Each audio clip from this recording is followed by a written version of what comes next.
नमस्कार दोस्तों, मैं डॉक्टर डी के गुप्ता हूँ, चेयरमैन फिलिक्स हॉस्पिटल नोएडा।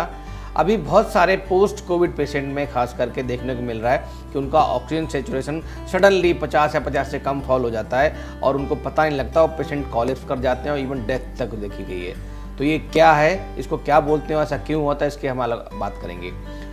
एक टर्मिनोलॉजी है जिसको हम बोलते हैं हैप्पी हाइपोक्सिया।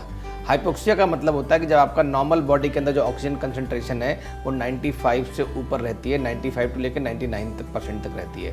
अगर 95 से नीचे कम हो रही है आपकी सेचुरेशन, ऑक्सीजन की मात्रा कम हो रही है, तो इसका मतलब आपके अंदर हाइपोक्सिया हो रहा है और उसकी वजह से आपके ऑर्गन्स डैमेज हो सकते हैं। बट हैप्पी हाइपोक्सिया क्या होता है कि आपका ऑक्सीजन सेचुरेशन 95 से सडनली 90, 80, 85, 70, 60 और उससे भी कम चला गया और आपको सिम्टम्स नहीं आए और सडनली जब बहुत ज़्यादा गिर गया तो सडनली आपको ब्रेथलेसनेस हुई, मतलब सांस फूली और चेस्ट पेन हुआ और ब्रीदिंग डिफिकल्टी हुई और सडनली पेशेंट कोलैप्स कर जाता है। तो इसको बोलते हैं हैप्पी हाइपोक्सिया। इसके क्या कारण है, क्यों होता है हैप्पी हाइपोक्सिया इन कोविड पेशेंट्स में।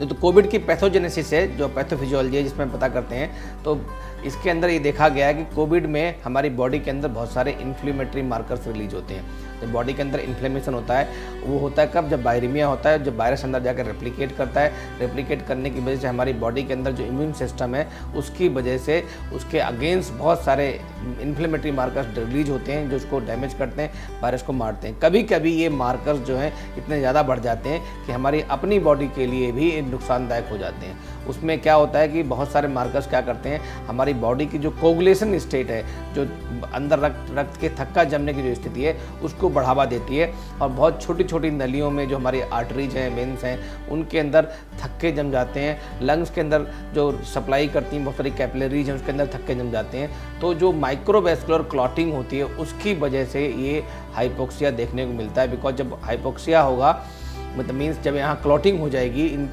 माइक्रोवेस्कुलर कैपिलरीज की, तो वहाँ की ब्लड सप्लाई कम हो जाएगी। उसकी वजह से लंग्स के अंदर ऑक्सीजन का आदान प्रदान नहीं होगा और बॉडी में ऑक्सीजन सप्लाई सडन डिस्टर्ब हो जाएगी। उसकी वजह से सडनली पेशेंट की ऑक्सीजन सेचुरेशन जो है वो 95 से 90 और फिर 80 और 85 या इवन 60 और 50 तक चली जाती है और उसकी वजह से नए सिम्टम्स आते हैं।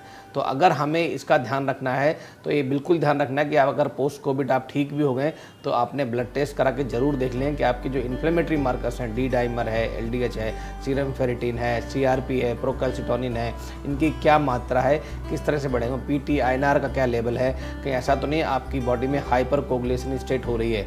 इसके अतिरिक्त अपने जो सेचुरेशन जो है पल्स ऑक्सीमीटर से जिसको हम चेक करते हैं, इसका SpO2 देखते हैं, उसको बार बार चेक करते रहें एटलीस्ट 6 to 8 आवर्ली। अगर कोई सिम्टम्स आ रहे हैं, हल्की सी भी ब्रीदिंग डिफिकल्टी हो रही है, हल्की सी भी अनईजीनेस हो रही है, हल्का सा भी चेस्ट पेन हो रहा है, तो तुरंत डॉक्टर को संपर्क करें और अपनी जांच जरूर करवाएं। तो ये होते हैं हैप्पी हाइपोक्सिया के सिम्टम्स और हम कैसे इससे बच सकते हैं इसके बारे में हमने आज चर्चा करी है।